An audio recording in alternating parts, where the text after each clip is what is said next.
All right, at this time I call to order a work session of the Franklin County Board of Commissioners on Tuesday, February the 22nd, 2022 at 6 o'clock p.m. here at the Franklin County Justice Center in Carnesville, Georgia.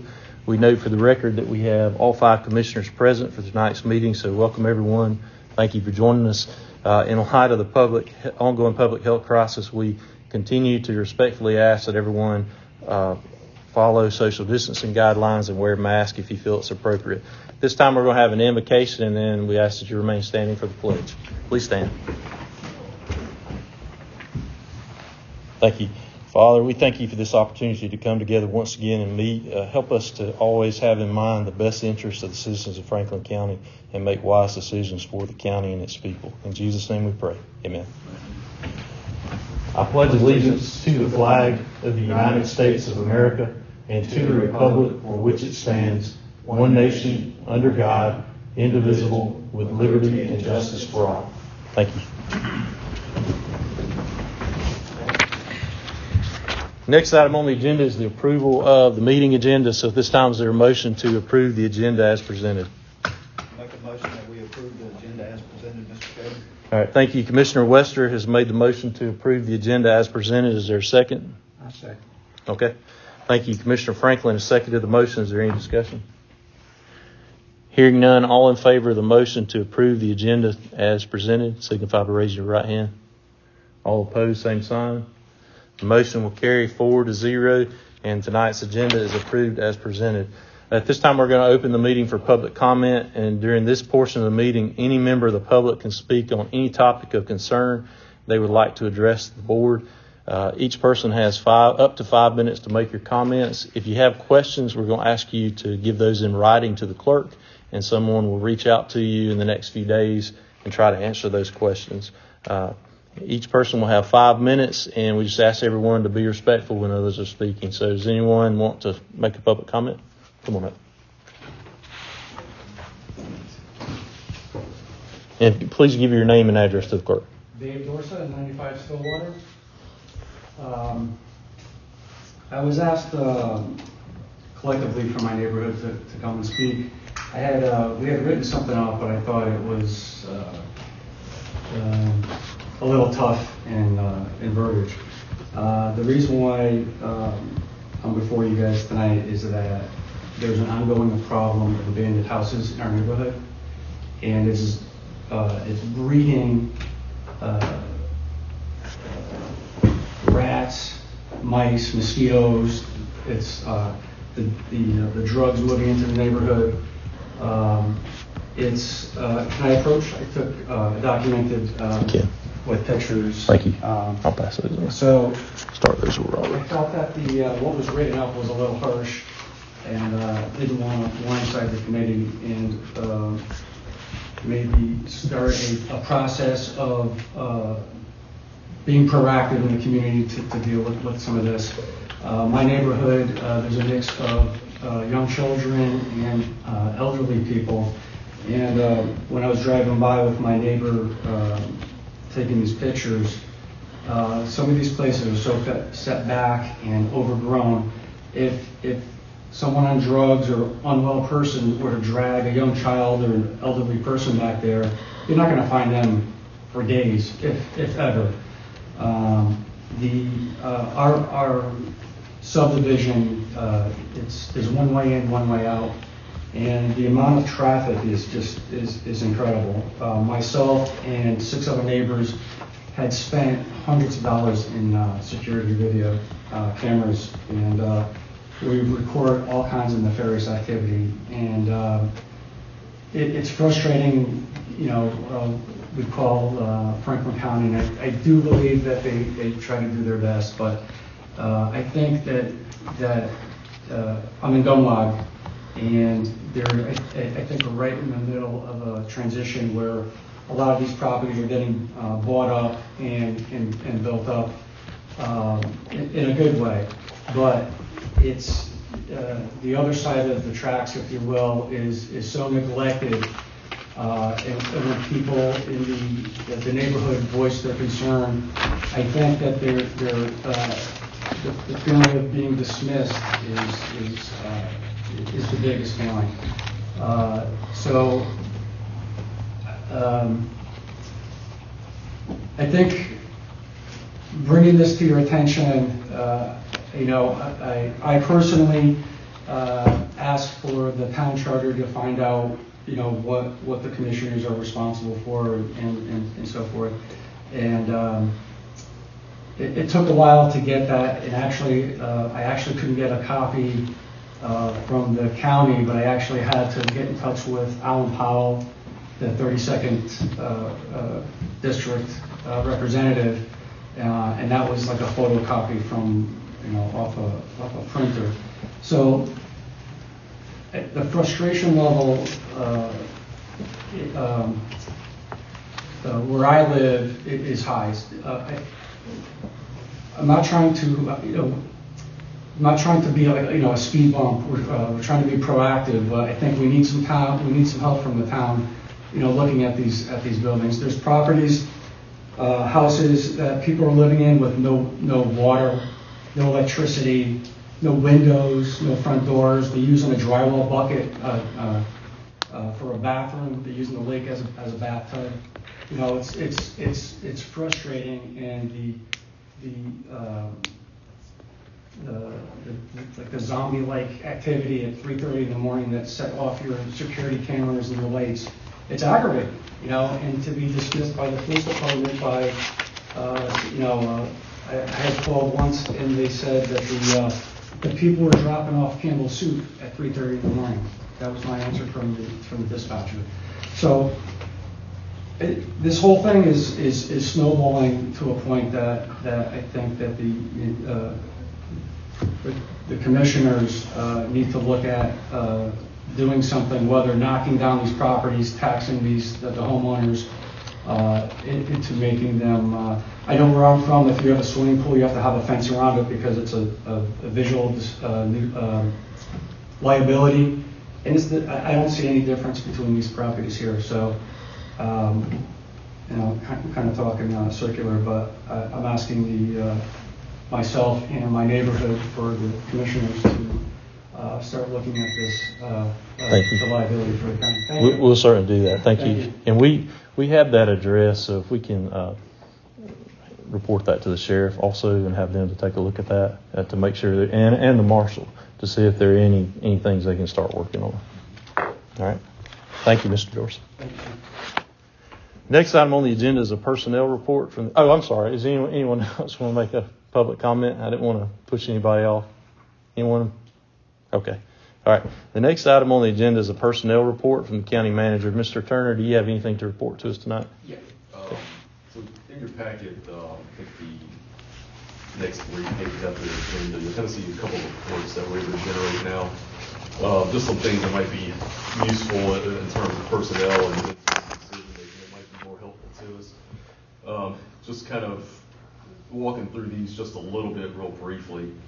And I can explain what each one of these is. So the first one that you should have is just a projected retirement, sort of a 5-year retirement plan. So basically what this shows is just how many employees that we have that are of retirement age. Doesn't mean that they're necessarily going to retire at this second.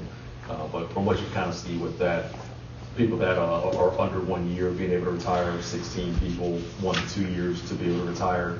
You have 2 people, 2 to 5 years, we have 13. From a decision-making standpoint, this is probably more useful information just because it kind of lets us know, number one, how many people could potentially retire within the next 5 years, but also 2, the payouts that you could have towards PTO with that. We can get the exact people that it is, but this just is some information that kind of helps us with being able to better plan year over year as far as that report is concerned. Any questions about that in particular? At the bottom of that, it does just show what the exclusion filter is. Those are all the just job titles that are excluded from that. So like board commissioners would be excluded from that, and several others that are excluded from that. Things like poll workers or other boards that are listed within our payroll system that don't need to count towards retirement necessarily, but more geared towards our full-time regular staff is what that's more geared towards. Okay, commissioners, do you have any questions? Okay. All right. Okay, so the next one that you have there is, let's talk about, this is just information to have, just as far as sort of a diversity standpoint, female percentage. Again, this does have an exclusion filter, having quite a few people outside of it. But this just basically is just letting us kind of know where we stand from a male-female ratio. Those are the things that we report to the state as well on a regular basis. But it's just good information to have just because it kind of tells us the diversity factor and what our workforce is. This one isn't necessarily a decision-making tool, but it's just something good that shows reflection of what your workforce is. So as you kind of see within this does pull out quite a bit of information. So as you're going to Q4 2021, Q1 2022, we're probably more generally with full-time regular staff, more in the ballpark of about 36% of our staff being female. And again, this is just kind of a diversity statistic, this is not a decision-making kind of tool. Any questions about this one? Commissioner? All right. Go to the last one on this that you have is just showing average age. So again, this is not necessary. It doesn't necessarily play as a decision-making tool, just kind of a standpoint of where you are. Probably still good knowledge to sort of know where we stand versus what some of what the average is out there within Georgia. So you can kind of see within us that our average age is about 44 years old. With the Georgia location is basically taken from a compilation of ADP client services and some other averages within the state, just to kind of let you know where they stand. So that average is somewhere in that ballpark, about 35 years old.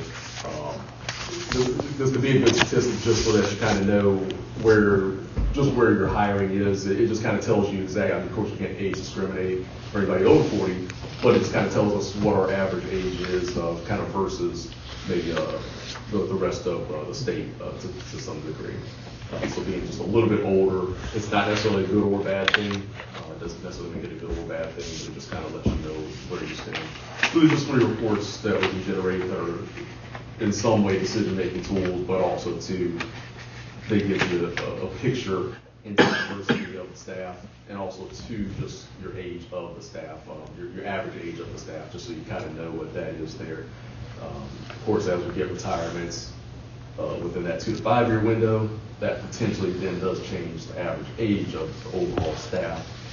But again, these are just tools just to look at and things that are probably good interest from a personnel perspective, so that we do have the ability to plan going forward. Any questions if any? Commissioner? That's all we have. Thank you, Mr. Turner. We just know we transitioned our personnel to ADP, and so it's helpful for them to be able to generate this kind of data and take a deep dive in ways that maybe would have been difficult for us to do in the past.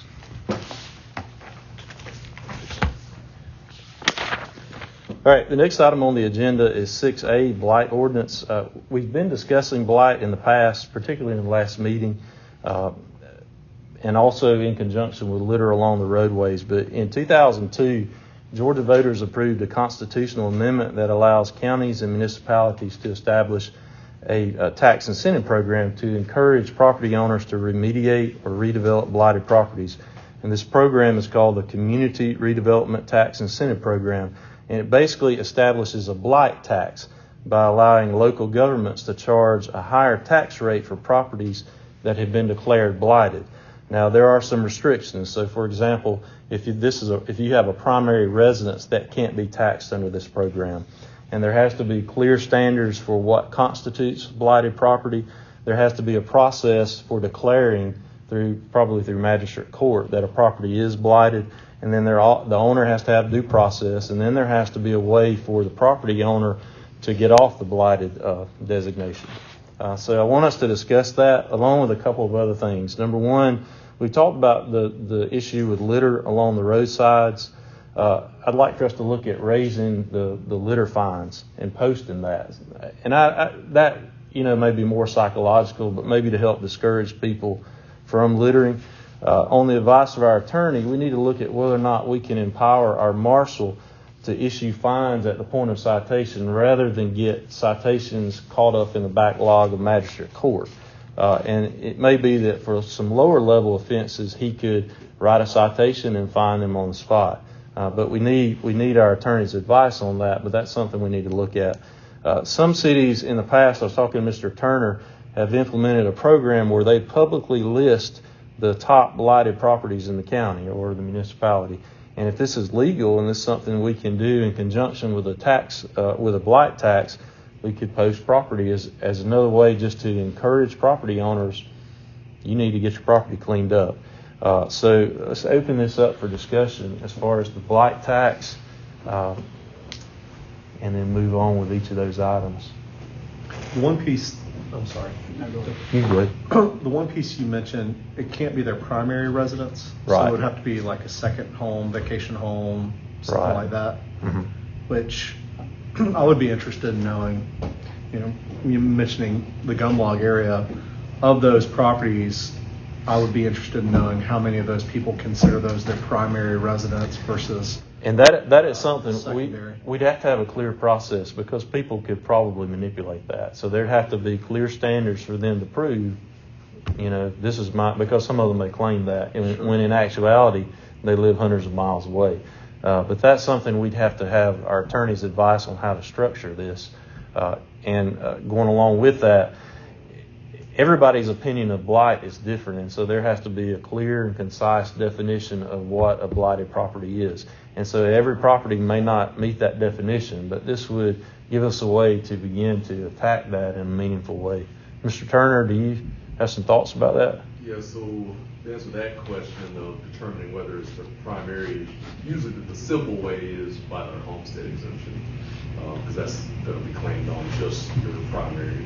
So if they're not claiming it to that, then that usually is the determining factor to make it a little bit easier typically. There still can be some ways that you might have to still double check that on the overall, but that's kind of your first stop. Whenever you're going through determining this, you do have to be very clear about exactly what you consider blight, because it has to be consistent across the board. As far as the being able to post it online, I don't know necessarily why some of those took it down. They could have just remediated the problem.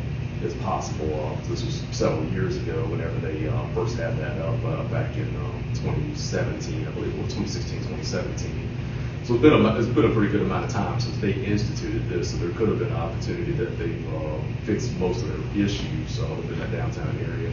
So for instance, when you're thinking about blighted, when you take their example, you're talking about buildings that are burned out, flooded out, whatever the case is, so inhabitable, nobody could possibly live in this. Again, to the possibility that it is just a second home, something of that nature that is not a primary residence. It is just really attracting big issues within the area, so it could be something. It is, you can language that to where it is something that's saying it's attracting drug activity, things of that nature. So there's a lot of opportunity in how you necessarily craft it. So we probably have to kind of take a few examples of that, because it's hard to take maybe like Savannah and some of those specifically just because of size and the difference in the absolute issue. Theirs was primarily a bunch of, I remember from theirs, it was a bunch of burnt out houses was the primary thing that they had. So a lot of it was just really they needed downtown redevelopment versus ours is more in the rural type of community. So we have to find more examples towards that. What kind of process does the county have to go through to condemn property? I mean, if we have property that clearly is falling apart, that does the marshal have to institute that or bring in the environmental health services to say this property is not habitable, fit for habitation? And I believe, remembering, it's mostly about the standard that we set as being that. so that could be part of this definition of blight. It is part of that, but then that part where it mentions about how basically the magistrate would be the determining factor of saying this is how it is. So based off of our standards, if the marshal went out to that property and let's just say the property didn't meet whatever that standard is, he's coming back to the judge and say, okay, well, this is the property that we went to. These are the county standards, and this property is not meeting X, Y, Z standards. Then the judge would be the one to make that determination to say, okay, well, this doesn't meet county standards. This is now whatever he may judge to say this is not a living condition that could be pursued by anybody. The judge then indicates that, then the marshal's able to move forward with whatever that process that we set forth. I guess, my question would be, how does this pertain to rental properties? If somebody is renting a property from a landlord, is that still considered primary residence?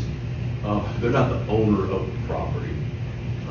So I believe within that, I'll have to double check just to make sure the language of the law on that, but it should still apply, like it's almost like a, They don't listen. yeah, like a slumlord law. Yeah. So to speak. Okay, all right, so that answers the next question I had. Oh, Because after looking at those pictures, I mean, you can tell, I mean, I don't know if it's those people renting that house from somebody or what, but it just, that looked pitiful.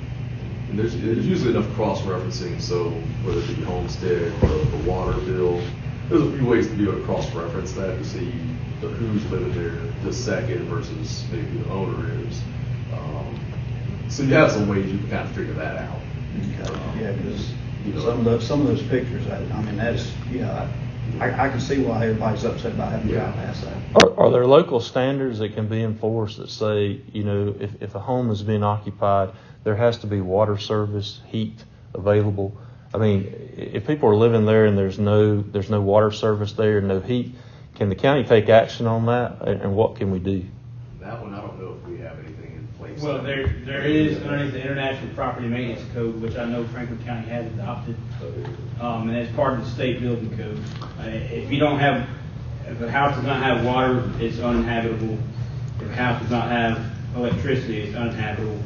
If a house does not have the ability to maintain a temperature of 68 degrees in the winter months, 3 foot off the wall and 3 foot high, it's uninhabitable. In the summer months, it does not have a way to, you don't have to have air conditioning, but it's got to have a way To cool. to make sure you're not having like a buildup of humidity, which will cause mold and rot and that sort of stuff. But there is provisions already from the state in the building code and the International Property Maintenance Code. So can we talk and work with the marshal? I mean, there are properties that he I mean, can. Marshall is addressing it. Okay, on a case by case. Yeah, I mean, I'd say he spends 65% of his time in gun lodge Okay. already. So, I mean, he's one person. Yeah. There's not so much to Right, do. but we are working on We it. are addressing it. Piggybacking on that, I think, you know, we're in budget season. I think we need to strongly look at least one assistant to help the marshal out. Because, I mean, like you said, he's spending 65% of his time in one area. And, you know, what's that taking away from the rest of the county? So, I mean, I do think since we're starting the budget process, we need to, you know, see if there's a way that we can fund another we can person. fund another person to help the marshal. I mean, I know the marshal we had just before the one we have now, you know, a lot of people said he was already overworked and he wasn't here but 2 months at that time. Mm-hmm. But I do think we need to look at funding another position to help the marshal out if at all possible. All right. Yeah, that was my big point. Commissioner Wester mentioned, I think if we're going to put more, if we want the marshal to do more, he's got to have more help. And right now he doesn't have any help. So I think definitely we need to put that in. Okay. And it's something Bubba's looking at now because I know that Freddie's been out to this neighborhood. He has. And I forget the guy's name before. He was out there too. Is this something we can do now? Or the Bubba's working on now? Or do we know? Is it something we can... Well, that's what we do. want to brainstorm. What are things? I mean, we want obviously to prepare some sort of proposal that's based on this, if we can reach a consensus about that. But that's going to take time. But it's good to know at least that the marshal's already addressing those issues of houses that people are living in that are not habitable, basically. The code officer, that if we include that with next year's budget, that's going to be in the summer before we can look at hiring somebody. What about the issue of allowing him to find people on the spot for low level? I mean, is that something that's doable, that's legal? And what would be involved in I have to double check with Bubba for sure on that. Usually you have to give a warning, don't you? well, but even maybe he could do it to steer some things away from magistrate court, because if they're not meeting holding court very often, and he finds somebody, 3 months, 6 months later, people are frustrated because they see the marshal out there and yet nothing happens. But if he were able to take some certain lower level fines and be able to address that himself, maybe that's an option. Yeah, I mean, I think to Commissioner Swill's point, I mean, I think usually you do have that opportunity to where you could at least correct something, because that's generally how most of our processes kind of work at this point, to where, I mean, you'll just kind of walk up first thing that we see with you that we issue fine. If we were to go that route, then we probably have to just look at legality, number one, but then to a fine and fee structure of exactly what that's going to be. Yeah, it would have to be a set list of things. And I think our previous marshal, I was talking with him, and I think that's the process he took, that he would go to somebody and he would give them a warning first. He would give them X amount of days to get it cleaned up, straightened up, and then he would be back out there to assess what they had done. And then at that point, if it wasn't done, he took it whatever step further needed to be done. Right, yeah. So that's usually the standard for it, because even within the blight tax, then even if you apply the multiplier to that person that's in blight, they still have opportunity to correct it. Right. So usually that's the standard of at least having opportunity. But I guess that's to the point of the one marshal, because I mean, if he comes to your neighborhood and you live on one corner of the county, comes to yours on the other end of the county, well, how fast can he make it back to you even? Is sort of a lot of the issue. You're talking about a lot of square mileage to be able to cover that kind of ground. So it's a little difficult to say that one person can cover that kind of volume. Does the current marshal, does he have something that he can produce every time we meet, so we can know what locations have been visited, what action was taken, just so that we kind of have a record to follow up on? So currently it's Excel is how he's keeping up with it. We had one of our meetings with our software company that we're working with, which when that goes online, it'll be kind of like the ADP with the personnel stuff. He'll be able to give you a very detailed report, but he does keep up with it. Is that something he can email us and just keep the commissioners in the loop? He can email you a list, and it's pretty extensive, but Kind of like what the road department does. They report out, I guess, monthly on the roads they've worked. yeah, I mean, he keeps up with it, and he does a pretty good job of keeping up with. I went out to this property on this date, and 2 weeks later, 3 weeks later, whatever that timeline is, I went back, sent an NOV on this date, summons him to court on this date, that sort of thing. It would be nice to have that, just because, I mean, every now and then I do get asked about that, and I can't honestly tell without calling and finding out. Yeah, frame of reference. What has been exactly they're doing. visited. But I worked with a previous municipality in the past, and the council didn't seem to care much about the idea of blighted properties. It seems like they had let things extend for a long period of time. And the one thing I kept hearing from one specific person was, you can't legislate pretty. And that is the worst excuse I've ever heard. You can absolutely legislate pretty. You can force people to follow the law. When Rudy Giuliani took over as mayor in New York City, it was just a mess.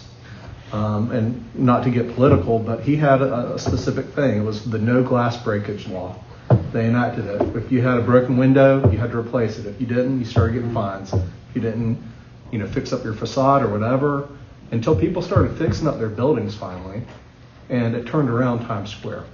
And this is not the exact same thing by any means, but I think whatever we do it full force. We do it whatever we can do, and we start holding people accountable. I think we're able to do that, and I think we should do that. And that's going to take a full effort from the marshal's office, from y'all, and from magistrate court. Magistrate court. It's not just going to be, he can only do so much. There's another piece to that we have to make sure that we are on the same page. Mr. Franklin, we want to leave you out. You have any thoughts about things we can do? I think the county marshal is already doing what I would think.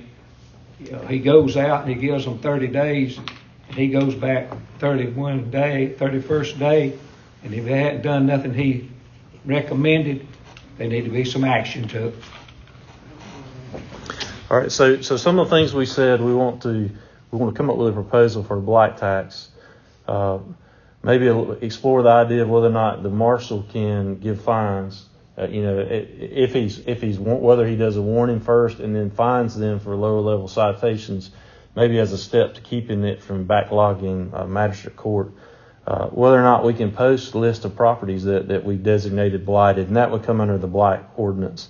Budgeting for another code officer, and then having the marshal report to us maybe monthly on what his activities have been, what properties. So are there any other, and then also, what about increasing, posting littering fines? What are our typical, I don't really see posted signs, saying this is the fine for littering, but what do we, do we know what we have throughout the county and what they typically, what the fine is? Typically, I think on like a state road, you'll see the signs and it'll say fines up to $1,000. Yeah, up to $1,000. Things like that.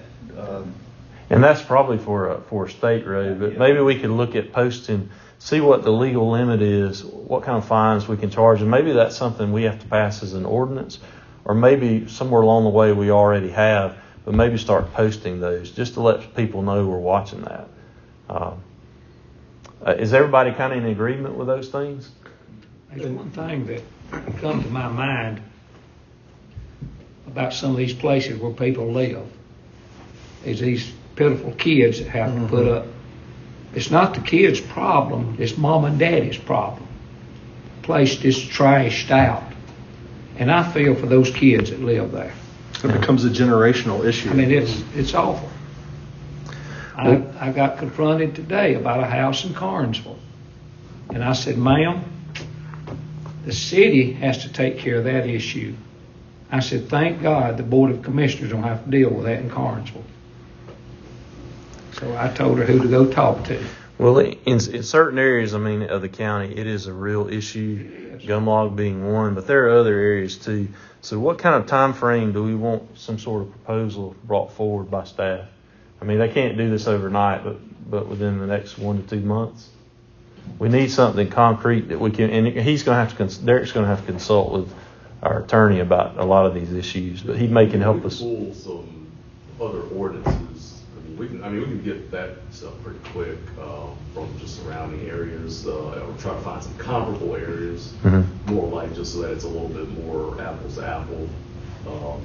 So I would say we're probably able to do most of that part pretty quick. If we want to write a blight, type of ordinance, we kind of need to think about a couple of things too, like what would be the increased tax rate, what would be the multiplier. Right. We're going to say we're going to write that, so we'd have to have that to be able to write that. So you can do up to 7 times. And that's 7 times the millage rate, the county millage rate. That's right. I know some do a common like 3. I've seen that.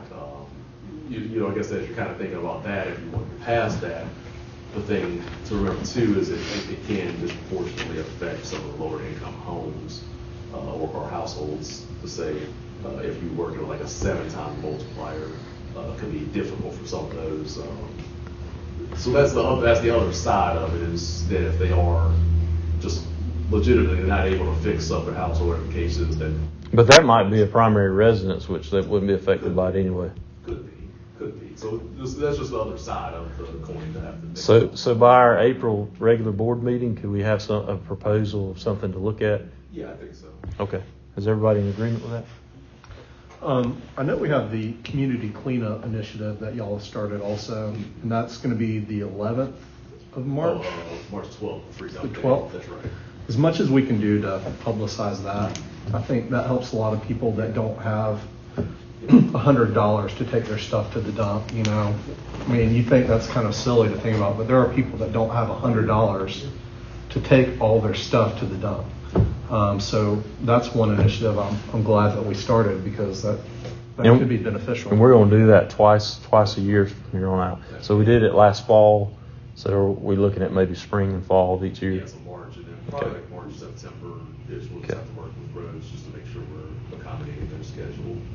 Okay. All right. And I know it's probably too late to try this time, but maybe in the fall when we do it again, maybe could we see if somebody wanted to maybe partner with the county and maybe have some elderly people who can't get their stuff there, it is maybe one of the companies that does trash service, and I'm talking about the pickup trucks that you see. Right. Could we reach out to some of them possibly and just say, hey, would you be willing to volunteer your time? We're doing this free dump day, you know, to help out some elderly people who don't have a way to get rid of stuff. And I don't know, just maybe that's something that can help with some of the properties also. Yeah, for sure. That was kind of a primary reason in doing this, just because there are some people that just don't dump because they can't dump or don't have a way to dump. I think as we get to the evolution of that, those couple of days that we do a year, yeah, the hope would be that we can get some partners and whether it be whatever type of community partners, because I mean there are a lot of people out there that have that issue, and it's not necessarily that they don't want to clean it up per se, but you know, I mean, to haul They don't have a way. load, I mean, you got a car, I mean, you're not sitting there hauling everything in your back seat or whatnot, or you don't have the ability to pay someone to come and get you a trailer or do those type of things. So it's hard. So it's one of those things that compounds itself to where maybe you have this trash you want to get rid of. I don't have a way to do it. I keep building more trash and so on and so forth. Now I'm fine. Then that snowball that rolls to where you just can't ever get out of the hole. So I mean, hope in the evolution of the grand scheme of it is that we are able to have this as an opportunity where, I mean, even at some point we'll have it to where this includes us even dropping a bin in certain specific areas and saying you can dump XYZ in this bin or this multitude of bins. That's a good idea. Just we'll have to kind of, you know, work our way there. Maybe one per district. But yeah, I mean, it's just something to where we want to make sure we're given as much opportunity to be able to clean up as easy as possible. Yeah, I've seen that work in other communities where they had specific locations for dumping. And they broke it down also into recyclables and things like that for people, which is very nice. Okay, is there anything else on this topic before we move on? So we'll look for some sort of more concrete or draft proposal in April, the regular board meeting. Okay. All right. We'll move on to item 6B. This is the IBA update from Commissioner Foster, who's our liaison with the Industrial Building Authority. So he's going to give us an update. All right, at the February meeting we held, they discussed three main topics. They got at the time that the sign hadn't been installed now, but the new sign's been installed at the industrial park there in Carnesville. They've sold some land for a spec building. There's a company going to come in and build a spec building. I think that was in the paper last week. And so that's going to be going on pretty soon. And then they closed on the land for a company called Clinical Laboratory Services. And they start with construction, you know, I think this spring, summer. And that's going to employ about 100 people there at the industrial park. And so that's all going on now. And that's pretty much all we had. Okay. Other questions for Commissioner Foster? All right. Thank you for that report. The next item on the agenda is 6C, this fire department SPLOST reporting and allocations. When our current SPLOST, which we're in SPLOST 5, was enacted in 2015, there was apparently no set amount of funding allocated to the fire departments. The fire departments were grouped together with public safety. There was always some sort of understanding that each department would receive $200,000 consistent with prior SPLOST. At some point early on, that amount was reduced by $25,000 per department, so that brought the allocation down to $175,000 each. However, we've not been able to document any resolutions or any board actions that actually established an amount. And back in 2015, the county was in a very different place financially, so we really couldn't afford to forward fund SPLOST projects, which meant fire departments either had to wait and use their SPLOST funding as it came in, as it actually accumulated, or borrow against future revenue. And over time, this has kind of resulted in a lot of uncertainty among the fire departments as to how much SPLOST was actually available to them. So I asked our county manager to compile and distribute a report on actual SPLOST 5 expenditures per department. So at this point, we have an accurate accounting for how much each department has actually spent in SPLOST 5. And Mr. Turner created this report. Each commissioner has a copy of that, and it's also been distributed to the fire departments. What we need to do tonight is consider a proposal that would officially establish the total SPLOST spending level for each department. Whether we set that at $200,000 or $175,000, each department then has a clear idea of what's available to them based on the total that we established minus anything they've already spent. I talked with our auditors, Chris Hollifield, and his recommendation is that for any future SPLOST, we separate out fire from public safety so that they have their own designated funding level. I also asked our county manager to establish a clear written policy on how fire departments request approval for funding for particular projects and share that with us. The county holds all the SPLOST funding, and we release it on a project-by-project basis because we have to verify that each expenditure is SPLOST eligible. So we don't just hand the fire departments or any other entity a set amount. We let them come to us with projects, and we approve that on a project basis. We've got, according to the original SPLOST 5 resolution, the county has to maintain exact records on how that's spent, and of course, SPLOST funds are kept in their own special account. So I've asked our county manager we need to start reporting out monthly to the fire departments, update them on spending by all departments. I mean, it's helpful to know who spent what and what kind of projects have they spent it on, because that may give other departments ideas for what they may want to use it for. Going forward, our goal is to clear up the confusion around the SPLOST funding for the fire departments, set a clear policy for how they access the funds, and then report out on a regular basis so everyone's kept informed. So I just asked tonight, is there a consensus that we set a SPLOST 5 level funding, and if so, at what amount? I talked to our attorney. He recommends that we don't do a resolution because we don't want to do anything to interfere with how SPLOST is set up. That's established by resolution, but we can, by a simple vote, establish what amount we're going to provide to the fire departments. So if we did 200,000 or if we did 175, then they would know how much they had originally. They now know how much they've spent, and so then they could be able to determine, well, how much do we have left to each department. So that's what we need to sort of reach a consensus on, and then we could, if there's a consensus to move forward, we vote on that at our next meeting, regular meeting. As a member of a volunteer fire department, I would love to say give them the $200,000. But the decision was in SPLOST 5 was to take $25,000 from each department, and it was supposed to go to E911. Right. That's what the fire departments were told. So I in my opinion, for SPLOST 5, we need to do it at $175,000. Because that money, the other money was supposed to be appropriated to the E911. Right. Was that something that management decided, or did all the fire departments say, yes, we volunteer to give that? That was told to the fire department. Okay, so it wasn't necessarily something that the departments agreed to theoretically. Not that I have knowledge of. All right. I do know there were several departments that were not happy that they lost the $25,000. Right. So, Well, commissioners, what do you guys? How do you feel about that? What's $175,000 that should be going to the E911? no, that's, to my knowledge, that's what the fire departments were told. And that money has already gone to them, correct? As, I mean, that was done early on, right? as far as I know it was. Okay. I think it was supposed to be done for new equipment that they were Radios, something of that behind nature. down there. That's why it was such a necessity. Okay. Well, how do you guys feel about setting an amount, and what amount do you think is appropriate? I have one quick question.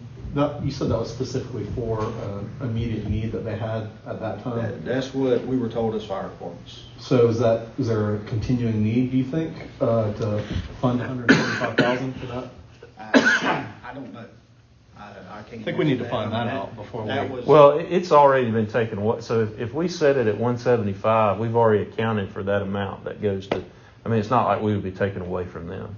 Even if we set it at 200, the way I understood it, that amount has already been taken and used by E911. Okay. So I don't think we want to take more from, if we establish a set, or if we're all in agreement on that they need a set amount, I don't think we want to take more from the fire department. There might be other SPLOST sources that we could use for that if there is a need to, we need to go from analog to but digital. I mean, there was nowhere in the SPLOST notes or anything where it that set an amount. stated where the fire department was getting and what was going to E911. Doesn't say what's going to E911 from what we saw. I mean, they do have some more immediate needs, but the computer system's about 15 years old. They're going to need to get another console and probably add a person at some point. And do we know that they have already used that $175,000 up? As far as I know, they have. Okay. Yeah, I mean, to me, I think it's only fair to leave the fire departments at 175 Yeah, also, because at that's least at what- one- that's I what think a was floor the should be determined 175. amount at the beginning, even though there's nothing in writing. Right. Mr. Foster? I agree with that. I've been a volunteer fireman too. I'd want to give them a 200, but if it was an agreed upon amount, give them the 175, and definitely don't decrease it.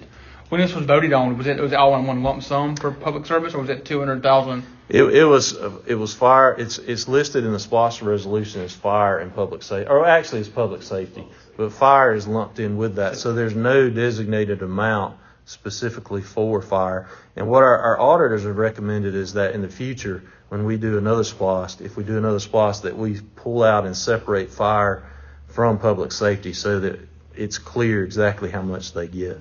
Mr. Franklin, what are your thoughts?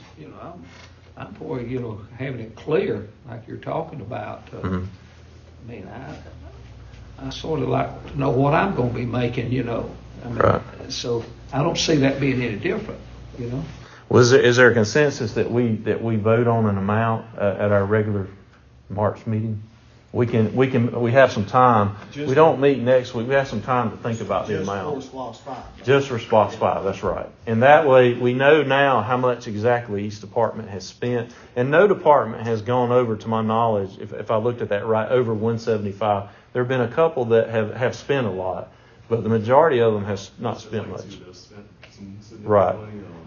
Most of them haven't spent. I mean, we've only cut 5 checks since I've been here. Right. So this would allow us to set an amount. They can subtract what they've already spent, and they know exactly how much. And once we have a clear procedure, then they know a procedure to follow to request a specific project. Mr. Turner would have to verify, okay, you want to spend SPLOST funds on this project. Is it SPLOST eligible? I mean, that's going to always have to be the case.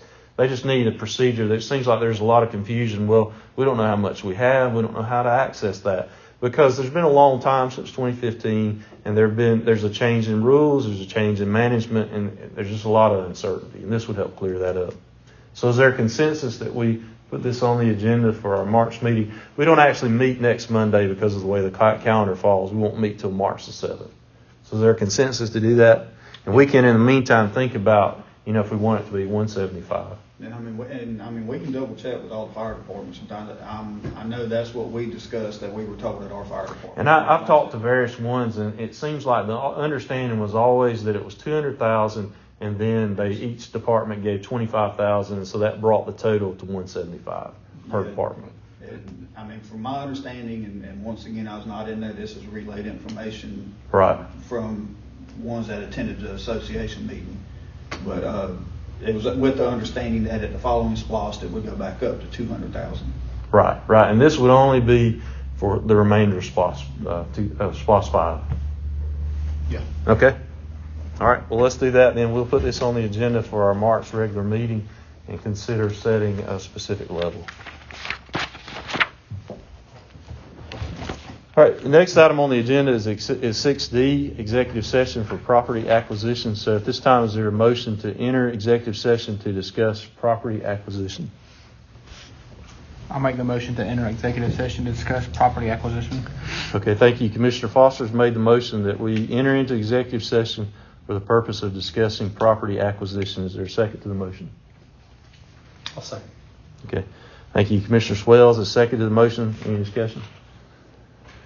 Hearing none, all in favor of the motion to enter executive session to discuss property acquisition, signify by raising your right hand. All opposed, same sign. Okay, the motion will carry 4-0, and the board will enter executive session. We will retire to a back room, and we will come back into regular session, so the meeting is not over, and everyone's welcome to remain until that time. All right. All right, well, no, the time is 7:11. All right, at this time, is there a motion to re-enter regular session, authorize the chairman to sign an affidavit stating that we held executive session to discuss property acquisition only, and approve the executive session minutes?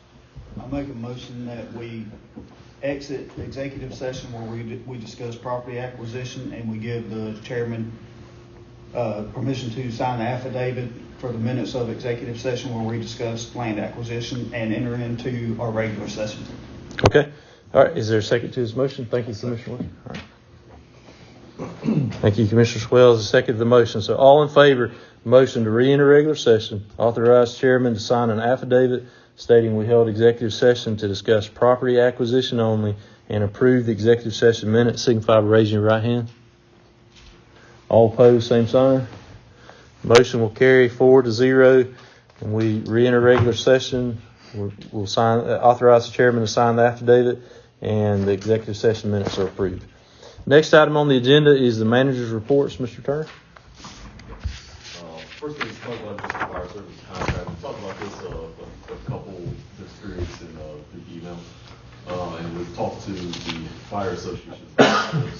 Is just looking at the fire contract that we had with them originally from 2008 that has a CPI increase yearly within that. So what you have in your packet in front of you is just the fire allocation repayment plan, kind of just to get them back on track. This will also kind of help with some funding issues that any of them may have. It'll take a little bit of time for the rule just because of the dollar value, but just calculating from that end of 2008 fiscal year through now, what the CPI would have been, what the increase to that payment would have been that we didn't pay as a totality. So the municipal fire departments, we owe each of those $19,704, which I would suggest we could probably just make full repayment of those to each of those, the 5 total, for a total of $98,520 that we could do. For the rural fire departments, we owe a little bit more just because of their allocation being larger, but we're due each of those $48,732 for a total of about $341,000 for the 7 of those. And what the plan will be with that is over the course of 24 months, and it will have to kind of be revisited along with the annual CPI, since that would go over the course of a couple of fiscal years, would be right now adding an additional $2,030.50 to their current allocation. So we would do that starting in the month of March, going through the end of June, calculate whatever the CPI is, and then we would have to just add that number to that adjusted CPI increase for the next fiscal year. So for municipal fire departments, there were 2 options there: the 24 months versus full repayment. So you're recommending full repayment for those 4? Yeah, I think it would probably be worth us. For a total of about $100,000, it's Okay. probably worth us just writing that off and getting that off the books. And when would we plan to do this, or start it in the case of the rural fire departments? So for the rule, I would say we could go ahead and start it within the month of March, the March allocations, and we'll just have to work with fire to get the signatures on a revised contract that just agrees to these terms and include this in it for the total contract. Once we get all the fire departments to get the signatures on there, then we'll bring that back to the board for signatures. I say go ahead and start it in March if we're in agreement to do that, just because with getting that volume of signatures is a little bit tougher, just because we have to kind of spread ourselves out, so I don't want to prolong it to where then this number can potentially keep changing. And the municipal, we would pay them right away too? That's right. Okay. And just to clarify, the original fire services contract in 2008 says that we'll adjust how much we pay each fire department based on CPI annually, and we discovered that has not been done. So we are catching up. The county is arrears in that, and so this is a way to catch the fire departments up with what the county owes them. Okay. Any questions, Commissioners? Is this something we're going to need to vote on at our next meeting? I would say I would probably go ahead and vote on it. At the Okay. next meeting. I think we'll be fine. All right, so let's put that on the agenda, Caleb. And we'll still work to get whatever it is. If we can get the signatures, so we have a little bit further stretch in time, then we'll try to get all the signatures as quickly as possible. And are we going to look to redo this contract annually so that we've kind of focused on it and nothing lapses? Currently, it's a 2-year contract that has an annual CPI increase in it, so for whatever reason, but it should just be an annual contract because you have to review it annually. So we'll change that to just an annual contract, and then every July we'll have to re-sign with whatever the CPI is for the year. So some years it'll be larger, some years it's going to be smaller. I think that's good because county people change, but fire department, the people in charge change. And, in this case, 2008, how many ever years ago that was, 13, 14, a lot of the people that were here then have been going a long time, and so nobody just knew that this had to be done. And we'll have a little bit easier time with this since we have a fire department email set up, Franklin County fire email set up for every station.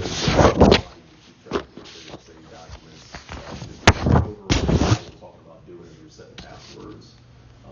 So like I've kind of communicated to fire in meetings and through email, is we're only having communication through the Franklin County emails, no more of the AOLs, Gmails, and whatever, something.coms. We'll only communicate through that. We'll be able to actually keep track of everything. It'll be right there. They can search it.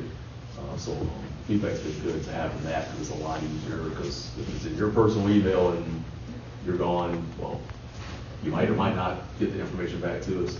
But if it's a county, then we always have the ability to control that or actually get into the email if we need to do that. That's important too from an open records standpoint, that, 5 years later somebody can go back and look, because as it stands, I don't think that's possible. Okay, any other questions, commissioners? Okay. All right. Next thing you have on there is we'll just kind of briefly go through this is a couple pages of our financials. Obviously, kind of highlights to it. Just looking at bottom line revenues, kind of more just geared towards the bottom lines of most of these. See where they are. So revenues total, we're at about 82% of collection of all of revenue. So we're at a good pace right now. This is going through the end of January, so the pace should be about the 58% pace. A little different when you're talking revenues, just because taxes are collected generally at one time. So the revenue pace is going to continue at revenues right now from the district view.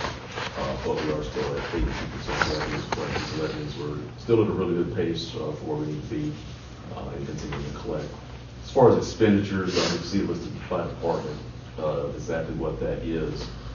But with your expenditures total, again, just looking at the totality of the bottom line, we're actually right exactly on the pace of 57.91%, when we should be at about 58% pace. So we are exactly there. As we get more towards the 3/4 mark within what we need to be getting to that end of March, that's where we have opportunity to look at other options that we may have as far as projects, other things that we need to do. That's where you look at the capital plan as we're going through budget to approve that there might be at that point projects that can shift to this current year, and we're still on a good pace as far as where our overall expenditures are. So that's sort of the way to best view what this information means. So as long as we're staying on that pace on the overall and by fund, it means that there's probably opportunity that we can do some things and shift a little bit. It kind of does depend on some other factors, so it's just not an absolute guarantee. You could have some larger payouts that typically could come later down the line, like fire. So we'll have to more evaluate it once we get to those, and those are paid out to see exactly where we stand, but with the knowledge knowing that those are very specific one-time items that we've done. If they're not recurring items, then there's not as much worry to necessarily. Sometimes the percentage could be because it's a one-time payment, because like the fire payments paying out to $19, that's a one-time payment. That's not a recurring payment that you're going to have. But we'll just have to reevaluate as we get a little bit closer to the end of the fiscal year to see if there is opportunity to do other projects or other things that we might think the county might need. Any questions? Any questions, Commissioner? Okay, thank you. The next thing you have is just, this is just a pie chart of expenditures by class. Just another way of looking at it. So it just really gives the viewpoint of exactly what the expenditures are. The classification of the chart now what tells you what you're spending money on. So personal services is going to be all of your salary benefits. It's typically always going to be your highest percentage of the pie anyway, because you got to pay people. But this goes through the intergovernmental SPLOST 5, what percentage of that expenditures there are, we're paying out, the debt by percentage, our capital outlay by percentage, supplies and purchase and or contract services. So this is just essentially categorized expenditures. So that's just taking that departmental information And all those numbers by account that you see, like personal services, we get into the 511 series, and expenditures classified by 51 to about 57 series for what we mostly have. But just classification, just another viewpoint to be able to see it, to see exactly what we pay out. Any questions to this? Commissioners, you have a question? All right. Okay. The final sheet that you have is, this is just SPLOST collections through December 2021. What this is just showing the year-over-year gain in SPLOST collections. So you can kind of see percentage change over the years that we've had. We had some smaller years in the early goings at 2014 for a couple of years. It was a little bit slighter than the big bump that we had to 2018. We've kind of more leveled off, but from what you kind of see, this also gives a chart of the region to show where we stand as far as the increase in collections. And so kind of what this chart would probably tell you overall is 13.7% increase is good, yes, but I'd probably say the main thing that it probably kind of tells you too is the opportunity that we have for those collections, because you kind of see surrounding counties that we have that are the upper teens into the 20s collection-wise. I mean, I would probably say for us, I mean, we're the lowest as far as gain in SPLOST. I'd probably look at that in terms of the most opportunity, because I mean, we're probably the only one that has 4 exits going through the county, you know, or at least in this upper area that you kind of see. So I mean, there's probably opportunity that we have for that type of growth, whether it be, you know, probably building your exits. How do we compare in total collections? Because I know even through the COVID crisis in 20 and 21, we had phenomenal collection. I mean, it was not only not depressed like everybody predicted, but it was way above normal often. So how do we compare? I mean, that tells how much we increased, and I assume they're ahead of us. But are they really ahead of us, or even, or do we know? I don't know that right offhand of what their exact numbers are, but and like I said, for the increase that we have, I mean, increase is still pretty good, and 13% is still good for us. You know, my interpretation is when you're looking at that just for what our ability is that we have probably the ability to be ahead as far as what that overall growth is compared to a lot of the region, just because of us having 4 exits. Yeah. So I think that's. How much is that impacted by fuel prices going up? I don't think there's a lot to that, just because we don't have, I mean, because we have 3 exits that have gas stations and one blank exit. So I don't know that there's a lot of impact necessarily to fuel generating towards that. Fuel is going to be a major factor whenever you get into that, and just what you're able to stop at within those exits. Mm-hmm. But I'm just talking about the fuel increase in fuel prices. I mean, it's gone up twice as much almost. The impact that we have on that come from the state when they took gas tax away from us. Okay. A few years ago when they altered that, and all of that started going straight to the state, and it took it away from the counties. Gotcha. We took a tremendous hit from that amount. I think it was pushing $1 million. Wow. A hit that our county took because of those taxes being pulled away.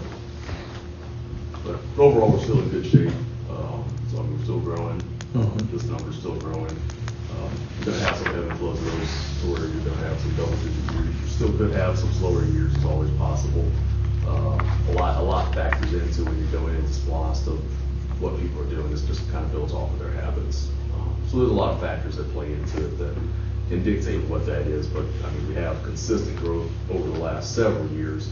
About the last 5 years, consistently increasing. So we're in good. I mean, we've done really well. Yeah, so we defied expectations. Yeah, so I think our trend is good for where we are right now, but always something just to monitor as we're looking at it, just to see what the trends are telling us. Now, is it this year that we vote on SPLOST 7? That's SPLOST 6. That's SPLOST 6. That's right. Yeah. It's going to be on the fall. Okay.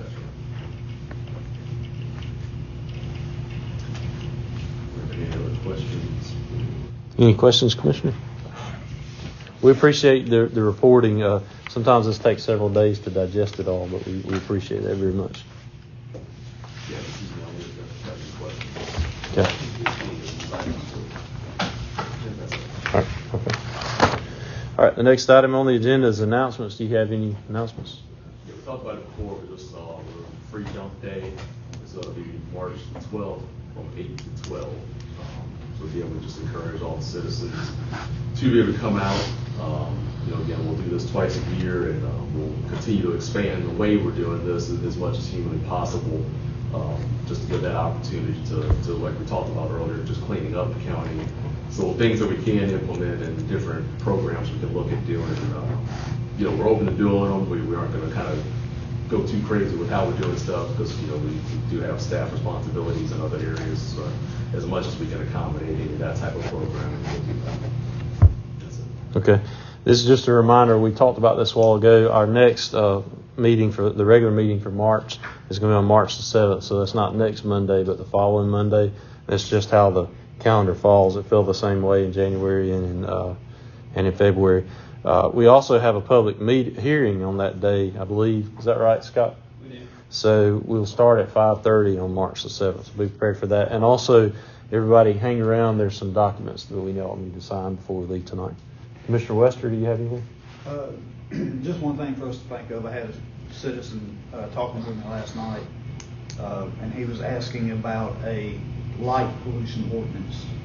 And he said the reason he was asking is the property he owns, there's an easement that goes through it to the property behind them, and they put up street lights down that road. Of course, the LEDs, because that's what everybody's going to. And he said with where those lights are, him sitting in his house, it's pretty bright. And, he said if there was something that could make them put something on it and make the light shine straight down, it would be, it would not affect him. He said, but right now it does have an effect on his family in their own house. And so he was asking us to just look at something about a light pollution ordinance, or, see what we could do with that. I think we all got emails from a lady who asked that Yes. in the last month or two as well. But now this was a different person Okay. that last night. All right. Anything else? That's it. Mr. Swales? Yeah, just want to take the opportunity. Been in past few months thinking about it and really had no idea how I would announce it, but I'm just going to kind of wing it because that's kind of what I do sometimes. But I won't be running for re-election in November. I've really enjoyed serving with each and every one of you guys. I like what we've been doing for the county. I have some opportunities that are coming up, and essentially it just prevents me really from being able to continue serving. So I wanted to give any other candidates that are interested in running plenty of time to think about it and pray about it. I didn't have as much time as I would have liked when I ran, but it's been an honor, really one of my greatest honors to serve the county, and I hope whoever comes into the role will look at it like that, a service opportunity with nothing to gain but truly blessing the people of this county. And so just want to thank you all, and I'll be giving it my all for the remainder of my term. Well, thank you. I've enjoyed working with you, and I'm sure I share that with the rest of the board. We appreciate your service. Thank you. Mr. Foster? Just thank you, Derek and staff. Thank you for those reports you prepared for us, and just thanks for what y'all do. Commissioner Franklin? I'm good. Okay. I have one more. I'm sorry. Good. Thank you to Nick and the road crew over in River Bend. They got that situation taken care of, and the homeowners are happy, and thank you to them for all the hard work to make that happen. Yeah, Nick is very responsive. If you have somebody who says you need something with the roads, you just tell Nick that he'll take a look at it and try to take care of it in a timely manner. Anything else? They did a great job, District 1, scraping, putting gravel. After the rain, didn't see the same potholes again. So That's people were good. happy about that. Then I got a call today on another dirt road, and she's saying that water from the road, but I got news for her. I've worked on her well, and there's no way that water from the road's going to get in that well.